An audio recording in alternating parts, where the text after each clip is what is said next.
누군가가 여러분 인생을 설계도대로 조각하고 있다면 어떨 것 같으세요? 디즈니 플러스 마지막 K 오리지널 시리즈 조각도시가 드디어 완결을 맞이했습니다. 이번 영상에서는 12화까지 완결된 조각도시의 전체 줄거리부터 마지막 결말 해석 그리고 우리가 던졌던 질문들의 답까지 쭉 정리해 볼 텐데요. 영상을 끝까지 보시면 단순한 복수극 너머에 담긴 이 드라마의 메시지를 훨씬 깊이 있게 느낄 수 있을 거예요. 스포일러 경고, 이 영상에는 결말 핵심 장면이 포함되어 있습니다. 미리 보기 원치 않으신 분들은 정주행 후 시청 추천드립니다. 이제 보통의 드라마 시작합니다. 자, 그럼 먼저 1에서 11화까지 어떤 흐름이 있었는지 빠르게 한번 복습해 볼까요? 처음엔 아주 평범한 시민 박태중이 어느 날 갑자기 살인범으로 몰리며 이야기가 시작돼요. 사건 현장엔 태중의 DNA가 남아있었고 CCTV엔 범행 당일의 태중 모습까지 찍혀 있었죠. 이쯤 되면 누가 봐도 완벽한 범인처럼 보이잖아요. 하지만 이 모든 건 안요한 디지털 조작의 천재이자 이 드라마의 핵심 빌런이 정교하게 설계한 조각이었습니다.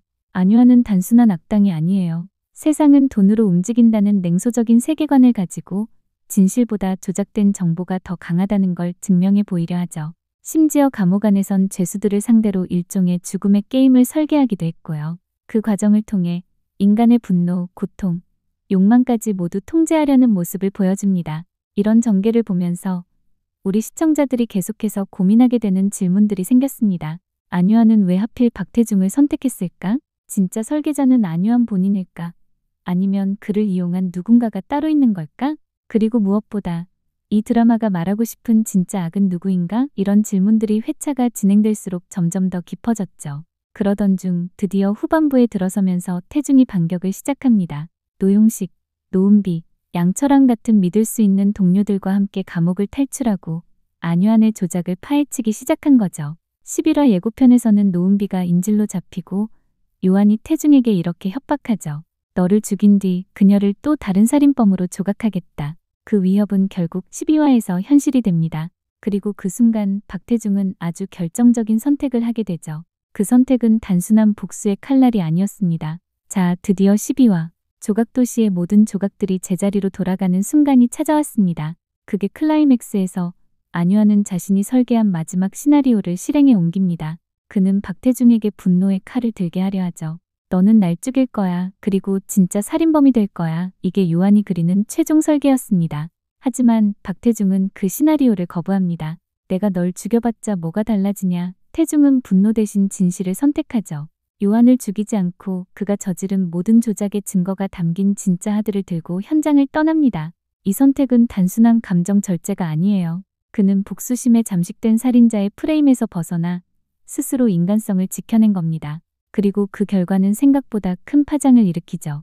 그럼 여기서 인물별 최종 운명을 한눈에 정리해 볼게요. 먼저 박태중은 안요한을 살해하지 않고 조작 증거를 확보한 후 재심을 통해 무죄를 선고받고 6개월 후 노용식 노은비와 함께 정원 카페를 운영하며 평범한 일상을 회복한 모습이 나옵니다.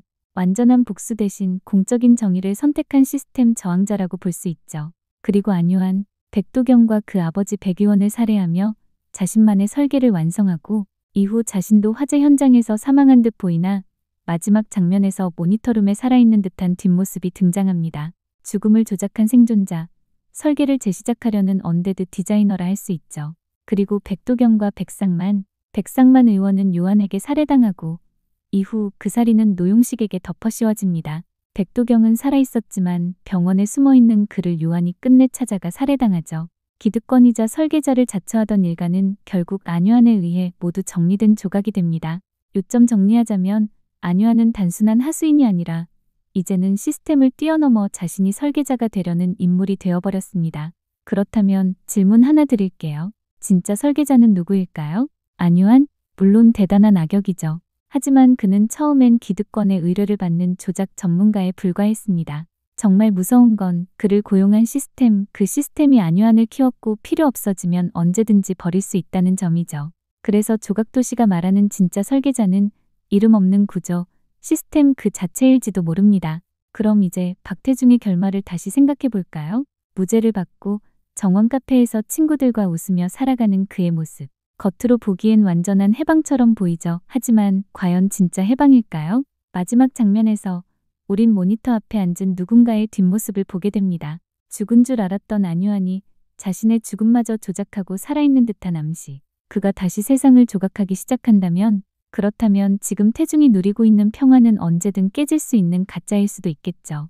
태중은 복수를 선택하지 않았지만 그렇다고 자유를 완전히 얻은 것도 아닙니다. 요한이 사라졌다고 해도 그를 만들고 그를 키우고 그를 다시 만들 수 있는 그 시스템은 아직 그대로 살아있으니까요.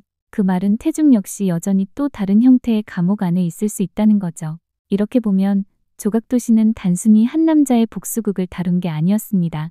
초반엔 정말 몰입감 넘치는 액션과 추격, 완성도 높은 장르물의 쾌감이 있었지만 결말에 이르러선 우리 사회가 만든 구조적 악, 즉 시스템이라는 설계자를 향해 시선을 던졌습니다. 태중은 인간성을 지키고 평화를 찾았어요. 그 점에서 분명히 희망은 존재하죠. 하지만 요한은 살아있고 진짜 악은 아직 제거되지 않았다는 점에서 이 드라마는 결코 낙관적이지 않습니다. 결국 조각도시는 희망과 경고 두 가지 메시지를 동시에 담은 엔딩으로 마무리됩니다. 조각도시는 단순한 범죄 스릴러를 넘어 현대 사회의 감시와 조작 그리고 그 안에서 인간으로 살아남는다는 것에 대해 깊은 질문을 던졌던 작품이었습니다. 여러분은 이 결말 어떻게 보셨나요? 태중의 선택이 옳았다고 생각하시는지, 요한의 생존이 어떤 메시지를 남겼는지, 그리고 이 이야기에 시즌2가 필요하다고 느끼셨는지 여러분의 생각을 댓글로 꼭 남겨주세요. 다른 시청자분들의 해석도 함께 보면 더 흥미로울 거예요. 앞으로도 이런 식의 깊이 있는 드라마 분석 꾸준히 업데이트할 예정이니까요. 구독과 알림 설정도 잊지 마시고요. 좋아요 한번 눌러주시면 다음 콘텐츠 제작에 큰 힘이 됩니다. 그럼 다음 영상에서 또 만나요. 지금까지 보통이 드라마였습니다. 감사합니다.